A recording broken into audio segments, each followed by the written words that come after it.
Oi, gente, eu sou a Lorena e hoje eu vou falar um pouquinho mais sobre a trigonometria. Então vamos começar pelo básico.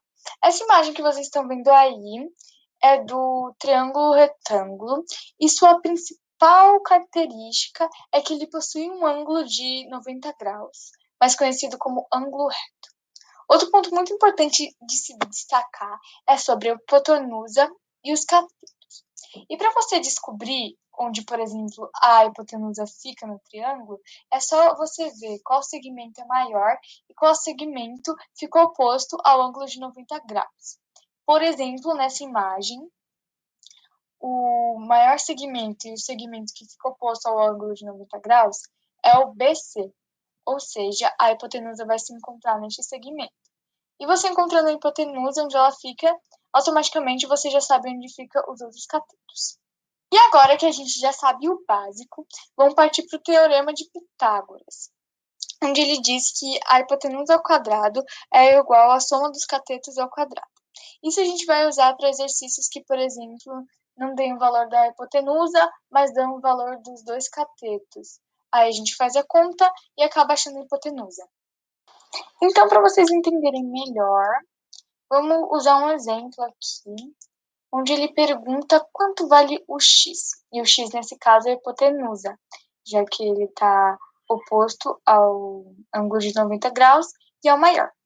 Então, partindo daí, a gente pega aquela forma que eu já tinha passado, que no caso é hipotenusa ao quadrado, que é igual a cateto ao quadrado mais cateto ao quadrado, que vai ficar x ao quadrado, já que a hipotenusa a gente não sabe o que é, então a gente vai utilizar o x, que é igual a 9 ao quadrado mais 12 ao quadrado. A partir daí, só vamos fazendo continhas básicas e simples que a gente já aprendeu. Que no caso é x ao quadrado, que vai dar 81, mais 144. Aí depois a gente passa para x ao quadrado, que vai dar 222. E depois, por último, a gente vai fazer x, que é igual a raiz de 222, já que a gente passou o ao quadrado para o outro lado, então vai ficar raiz. E aí, do resultado dessa raiz dá 15, ou seja, a hipotenusa é igual a 15. Agora vamos partir para as razões trigonométricas, que agora que vai entrar o ângulo agudo, que vai definir se o cateto é oposto ou adjacente. O cateto vai ser adjacente quando ele estiver encostando no ângulo agudo e vai ser oposto quando ele estiver, obviamente, oposto ao ângulo agudo. Como podemos ver nessa imagem, o verde ele está oposto ao ângulo agudo, então ele vai ser um cateto oposto, e o azul ele está adjacente, está assim do lado, pegando lá no ângulo agudo, então ele vai ser um cateto adjacente. E a mesma coisa acontece se, por exemplo, a gente mudar o ângulo agudo de lugar. Agora vai ser o ângulo agudo roxinho lá em cima, representado pela letra beta. E agora, no caso, mudou.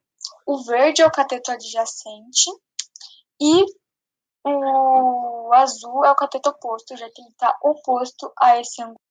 Agora, sabendo as classificações dos catetos e como classificá-los entre oposto e adjacente, a gente vai partir realmente agora para as razões trigonométricas, que no caso são seno, cosseno e tangente. Vamos começar pelo seno, que é a comparação entre o cateto oposto e a hipotenusa, ou seja, cateto oposto dividido por hipotenusa.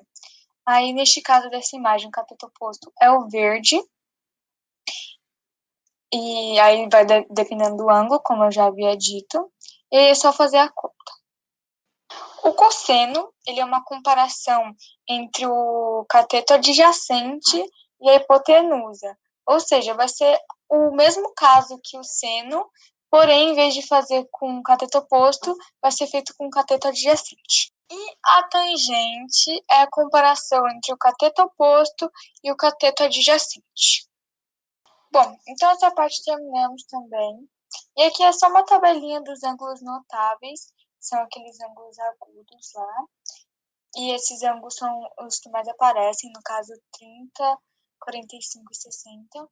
E é bom estar memorizando, essa tabela ajuda bastante.